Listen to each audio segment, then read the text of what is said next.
Hello friends, কেমন আছো তোমরা সবাই? আশা করি তোমরা সবাই ভালো আছো, আমিও ভালো আছি। আর আজ হলো সানডে বিকেলে তোমাদেরকে নিয়ে এসে পড়েছি নদীর ধারে। খুব সুন্দর দৃশ্য, একদম শান্ত প্রকৃতির মাঝে। আজ আমি প্রকৃতির মাঝে এসে পড়েছি নিজেকে আনন্দ দেওয়ার জন্য। তাহলে দেখতে থাকো আজকের পুরো ভিডিওটা। শুরু করি দুপুর থেকে। শুধু রান্না খাওয়া। আরে বাবা, রান্না না করলে কি হবে? একদিন যদি রান্না না করি তাহলে আমাকে কি কেউ এমনিতেই খাবার দিয়ে দেবে?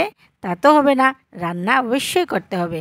তাই করে নিলাম মিষ্টি কুমড়োর ভাজা আর আলু পটল দিয়ে আর শিম দিয়ে বোয়াল মাছের তরকারি। শিম আর আলু পটলকে আমি সাদা সর্ষে ফোড়ন দিয়ে আগেই সাঁতলে নিয়েছি, আর মাছের মধ্যে মেখে রেখে দিয়েছিলাম লঙ্কা গুঁড়ো, হলুদ গুঁড়ো, জিরে গুঁড়ো, কাঁচা লঙ্কা পেস্ট, কাঁচা সর্ষের তেল, সব কিছু মেখে অনেকক্ষণ ম্যারিনেট করার পর আমি মশলার সাথে সবজির সাথে মাছটাকে ভালো করে উল্টে পুল্টে করে সাঁতলে নিলাম। তারপর জল দিয়ে দিলাম, ঢাকা দিয়ে কিছুক্ষণ সবজি সিদ্ধ হয়ে যাওয়ার পর ধনেপাতা দিয়ে এবার নামিয়ে নিলাম। তাহলে আজকের লাঞ্চ থাল পুরোটাই রেডি। সকালে আমি করেছিলাম ডাল আর একটা মিক্সড সবজি, আর এখন তো মিষ্টি কুমড়োর ভাজা করলাম আর মাছ। দেখতে পাচ্ছ আজকের লাঞ্চ কেমন হবে, জমবে তো?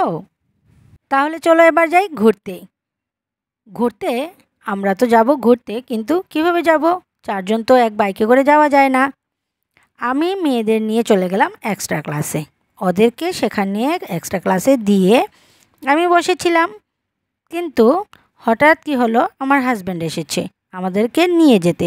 আমি বললাম, এসেছো যখন, আধ ঘন্টা বাকি আছে, চলো একটুখানি ঘুরে আসি। তাহলে কোথায় আর যাব, সেই আশেপাশেই ঘুরতে হবে। চলে গেলাম দুজনে মিলে।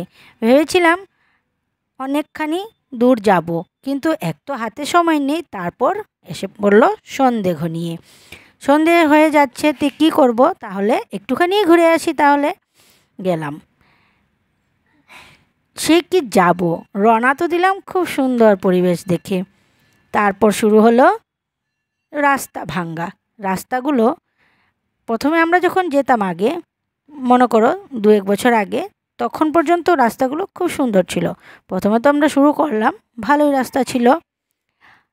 তারপর যেতে যেতে হঠাৎ দেখি বাজার। হ্যাঁ, বাজারগুলো যেমন আমাকে ডাকছে, আয় আয় আমাদের নিয়ে যা। মানে বাজার যেখানেই যাই, বাজার একটা আছেই। আর যাই দেখি চোখে পড়ে, মনে হয় ঘরে নিয়ে যাই। মনে হয় সংসার করতে গেলে এমনটাই হয়, শুধু বাজার আর বাজার।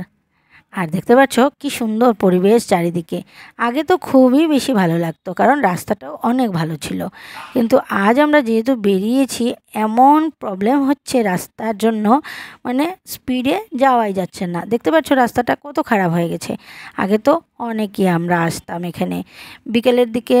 আমরা মানে বন্ধ থাকলে বা সানডে থাকলে আমরা এদিকেই ঘুরতে আসতাম, কিন্তু দেখতে পাচ্ছ কী অবস্থা, একদমও মানে রাস্তার মধ্যে চলাচলতি করাই যাচ্ছে না। তারপর আমরা ব্যাক করে নিলাম, কারণ মেয়েদের ছুটি হয়ে যাবে। এসে ব্রিজের উপর অনেকক্ষণ দাঁড়ালাম, কারণ এই দিকটা দেখতে এত সুন্দর লাগছিল। এক তো পাহাড়, তারপর নদী। এইদিকে দেখতে পাচ্ছ রাস্তায় অনেক লোকজন এসে দাঁড়ায়, কারণ এই জায়গাটা দেখতে খুবই ভালো লাগে। অনেক সময় তো দেখেছি এদিকে এসে লোকজন ভিডিও করে বিকেলের দিকে। তারপর তো আমরা ফিরে আসলাম, কিছু করার নেই।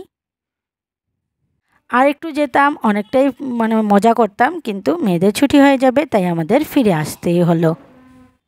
তারপর যখন আমরা ফিরে আসলাম, হঠাৎ আমার হাজব্যান্ড বলছে, চলো দেখবে নাকি ফুটবল ম্যাচ হবে। না, বললাম ঠিক আছে, আজকে তো এমনিতেও সানডে, তাহলে চলো ফুটবল ম্যাচই দেখি। তাহলে ফুটবল ম্যাচ তো শুধু দেখলে হবে না, এদিকে দুপুরবেলা খাওয়া দাওয়া করে আসা হয়েছে, এখন হয়ে যাচ্ছে সন্ধে, আর ফুটবল ম্যাচ শুরু হবে 6টা বাজলে। তাহলে তো কিছু না কিছু খেতেই হবে। তাই আমি আর আমার হাজব্যান্ড চলে গেলাম মেয়েদের ফরমাইশ নিয়ে একটু কিছু খাবারের জোগাড় করতে।